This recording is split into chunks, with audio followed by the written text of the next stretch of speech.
So, I'm pretty sure most of you have either seen or heard about the French qualifiers, where it was supposed to be an event to showcase the game and to at least get it more popular, but instead it just showed really glaring flaws in the meta as well as the combat mechanics of the game.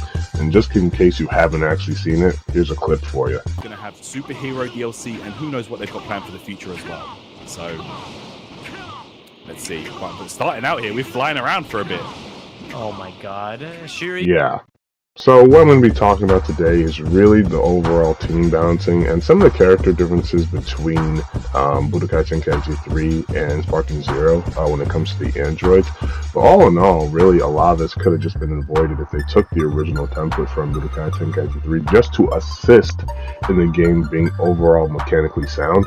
Now, I'm going to preface this to say, I don't think every single mechanic needs to copy and mimic what was already done in the past. But at the same time, I'm going to give a little bit more scrutiny to Sparking Zero because they did a game 17 years in the past better in terms of making the game overall fun and making the gameplay a lot less cheesy. So, we'll start.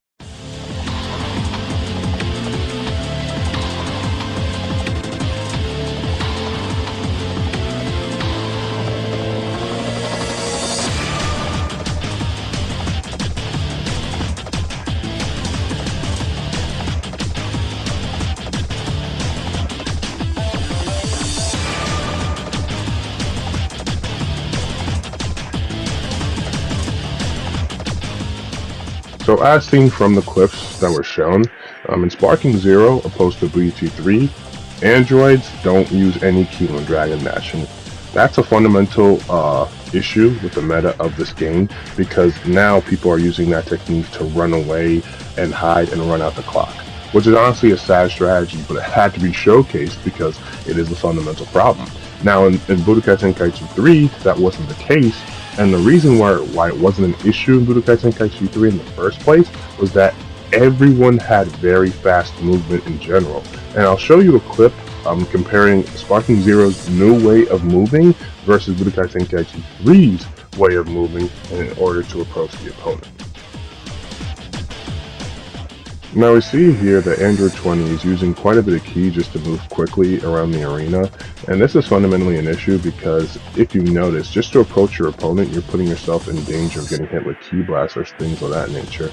But in Budokai Tenkaichi 3, moving fast uses no ki at all.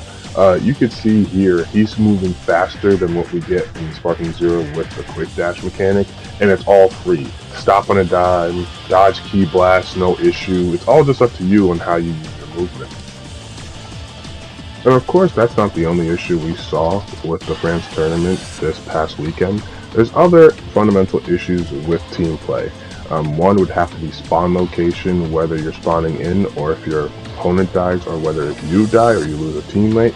That's an issue. We also see there's an issue when balancing low DP characters and giving them skill charges on spawn compared to what we see in Budokai Tenkaichi 3. These things start to lead to some really repetitive and yet cheesy, unrewarded gameplay.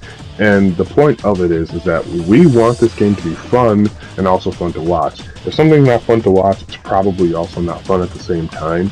And because we want this game to continue to be healthy, to get support from Bandai so they can feel like they can make more money from the game, we want the game to be playable and in a state that's not only just competitive, not only cool, but also a fun experience. And I can show you why these things are such a headache to deal with when you're playing this game.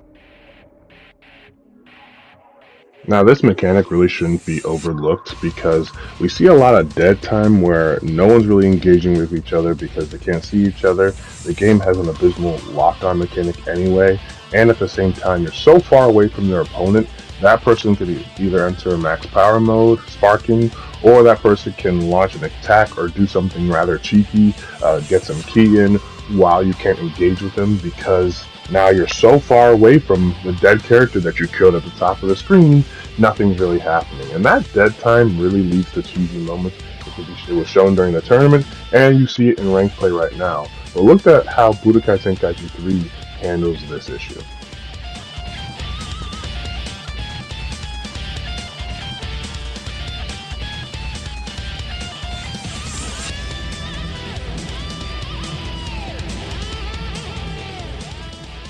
So we can see this is a far superior way of handling teammate death in Budokai Tenkaichi 3. It brings both competitors into a complete neutral position. No one necessarily has the upper hand or the lower hand in the scenario.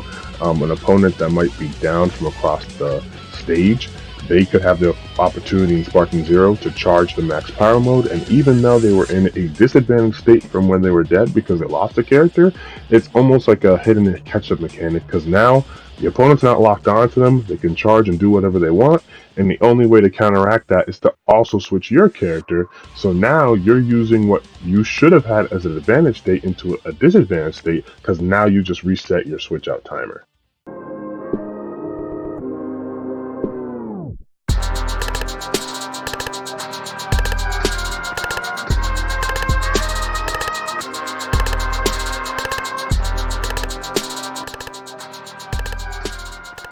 So we see illustrated that in Sparking Zero, the weaker characters can start with 1 or 2 skill charges. Now in Budokai Tenkaichi 3, that wasn't the case. Everyone started at a baseline of 0. Now certain people started with more or less ki, especially weaker characters, but that's not really the main issue. The reason skill count is an issue, and we saw it during the tournament, is because the meta is After Image Strike. After Image Strike is extremely strong because you'll win all your neutral engagements if your opponent tries to strike you with any type of physical attack. And that's just a huge problem, especially because now you're forcing your opponent not to engage in combat with you, and it makes the gameplay look even more boring. Now, people are saying let's just get rid of After Image Strike as a whole, but realistically speaking, it would have been an easy fix just to make it so skill charges don't generate so fast and nobody starts with any, because at least the better person in the tournament would just beat that weaker character up. So even if you wanted to just fill your team with weaker characters, if you aren't really good with those weak characters in terms of hand-to-hand combat, you would still lose the engagement.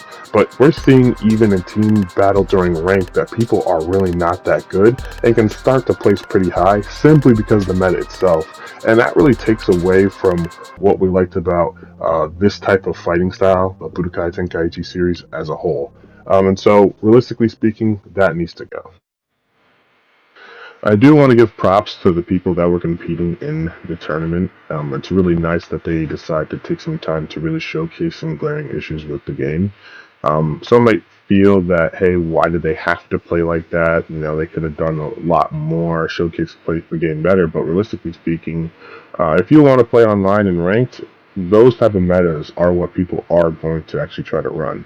So the fact that Bandai Namco solved for themselves the issues, the glaring issues with the game, is something that's good because they know that they have the responsibility to fix it if they want to make any more money off this game and the upcoming DLC in the future. That being said, I understand that, you know, making the series, and I'm consistently comparing it to Budokai Tenkaichi 3, some people in the comments have said that, hey, look, we want something new, we want something different. Not everything can be a remnant of the past, and I'm completely aware of that. But to be perfectly honest, if we're thinking about Budokai Tenkaichi 3, that was a 17-year-old game that managed to do things and execute things better that we're seeing from something that's current. And that's actually the sad portion of it. It's better to really start from Budokai Tenkaichi 3 as your parameter and your set point, and then try to progress from there rather than try something new and yet fail at it. So that's just my mentality on the matter. I'm probably going to do a video in the future doing side-by-side gameplay of replicating Budokai Tenkaichi 3 if we're playing Sparking Zero and how it's currently being played, just to see the contrast of what people are really looking at. But we'll get to that soon. I just wanted to put this video out. I was kind of late to talk about the French qualifiers, but I'll see you guys later.